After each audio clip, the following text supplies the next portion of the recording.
ইউনূস সাহেবের বিরুদ্ধে গত সরকারের আমলে অ্যান্টি কারাপশন কমিশন থেকে একটি মামলা দায়ের করা হয়।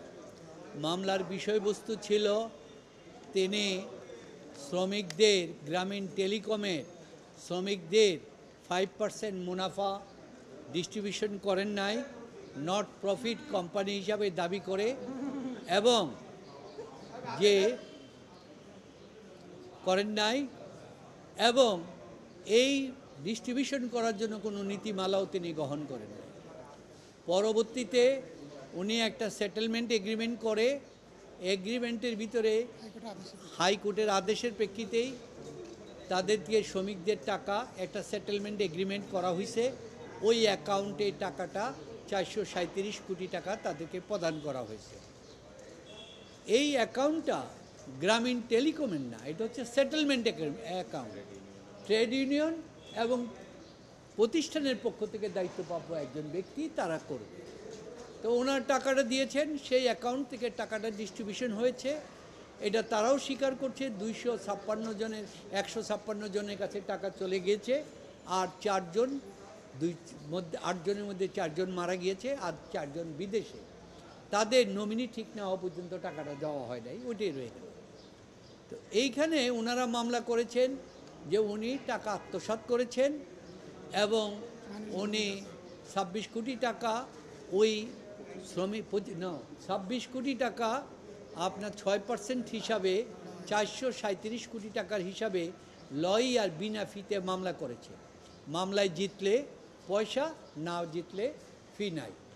এই হিসাবে যখন এটা 437 কোটি টাকা হয়ে গেল, জোর করে সরকার 10 বছরে গ্রামীণ টেলিকমের যে গ্রামীণ ফোনের যে ইনভেস্টমেন্ট আছে 34%, 22%, ওইটাকে যুক্ত করাতে এটা 437 কোটি টাকা হয়ে গেল। এই টাকাটা ওই অ্যাকাউন্টে দিয়ে দিলেন। এখন লয়ারের ফিয়ের জন্য তারা বললেন তাদেরকে ট্রেড ইউনিয়নের মামলার খরচ এবং ট্রেড ইউনিয়নের লয়ার, আমাদের না, যে তাদের লয়ারের 6% হিসাবে 26 কোটি টাকা দিতে হবে।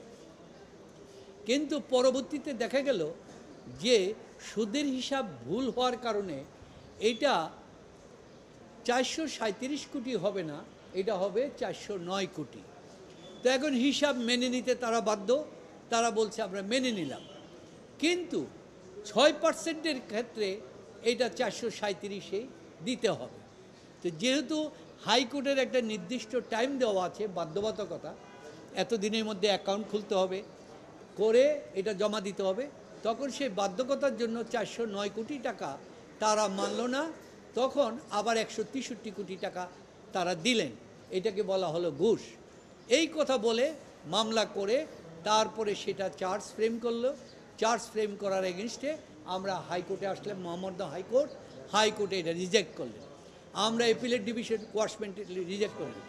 আমরা যখন অ্যাপিলেটেড ডিভিশনে গেলাম, অ্যাপিলেট ডিভিশন বলল তোমার মামলা চলে না, কারণ তোমার মামলা তো সেখানে বাতিল হয়ে গেছে। আমরা বললাম যে না, মামলা বাতিল হয় নাই, কারণ এটা উইথড্রয়াল হয় নাই, এটা ইলিগ্যাল। উনি মাত্র ক্ষমতায় এসেছেন 8 তারিখ, 11 তারিখে কোনো নোটিশ ছাড়া বিনা কারণে এতবার তুমি আমাদেরকে নোটিশ দিয়া সাক্ষ্য গ্রহণ করেছো, রাতারাতি মামলা গ্রহণ করার কোনো বাদ দেওয়ার কোনো ক্ষমতা নাই। এইটাই আমরা কোর্টকে বোঝাতে সক্ষম হলাম। তখন আমাদের কোয়াশমেন্ট অ্যাপ্লিকেশনের মধ্যে আসলো, আমরা বললাম এই ধরনের ওনার বিরুদ্ধে কোনো রকম অভিযোগ নাই, শ্রমিকের অ্যাকাউন্টের থেকে, ট্রাস্টেড অ্যাকাউন্টের থেকে এটা ডিস্ট্রিবিউশন হয়েছে তাদের টাকা, এটা কোম্পানির টাকা না। এইখানে ওনাকে মিথ্যাভাবে হ্যারাসমেন্ট এবং অপমান করার জন্য এই জিনিসটা করা হয়েছে, এটা উদ্দেশ্যমূলকভাবে। আর ইউনূস সাহেবও উনি বলছেন আমি আজকে প্রধান উপদেষ্টা হয়ে গেলাম, তার 5 দিন পরে মামলাটা উইথড্র হয়ে গেল। আমার লয়ারও জানে না, আমার প্রতিষ্ঠানও জানে না। আমি আইনগতভাবে এটা যা হয়, যদি আমি দোষী প্রমাণিত হই তাহলে আমি দোষীর সাজা মেনে নেব। এটা আমি আইনের মাধ্যমে এটাকে সমাধান করব।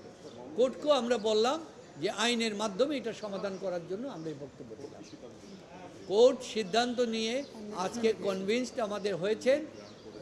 আগে লিভ গ্রান্ট করেছিল যে, আর এইটা ফুল অ্যাপ্লিকেশন হিয়ারিং করে আগামী 23 এপ্রিল রায়ের জন্য রেখেছিল। রাষ্ট্রপক্ষ বলেছেন যে আইনের যে ব্যত্যয় ঘটেছে, পূর্ববর্তী সরকার যে অ্যাটর্নি জেনারেল ব্যত্যয় ঘটিয়েছে, এটা আমরা কোর্টকে দেখালাম। অ্যাটর্নি জেনারেল নিজে রাষ্ট্রপক্ষের বিরুদ্ধে শ্রমিকদের পক্ষ নিয়ে কোম্পানি কোর্টে মামলা করেছে, এটাকে অ্যাবলিউশন করে দিয়ে কোম্পানিটাকে বিলুপ্ত করে সরকারের হাতে দিয়ে দেওয়ার জন্য। পরবর্তীতে তিনি আবার দরখাস্ত দিলেন আমার নামটা এখান থেকে বাতিল করা হোক। এটাও আমরা কোর্টে দেখালাম যে কতটুকু সরকারিভাবে হেয় প্রতিপন্ন করার জন্য একটা ইল মোটিভেটিভে এইখানে ডক্টর মোহাম্মদ ইউনূসকে হেয় প্রতিপন্ন করার জন্য বাংলাদেশ এবং সারা বিশ্বের কাছে এই জিনিসটা তারা করেছেন। এটাই আমরা তুলে ধরব।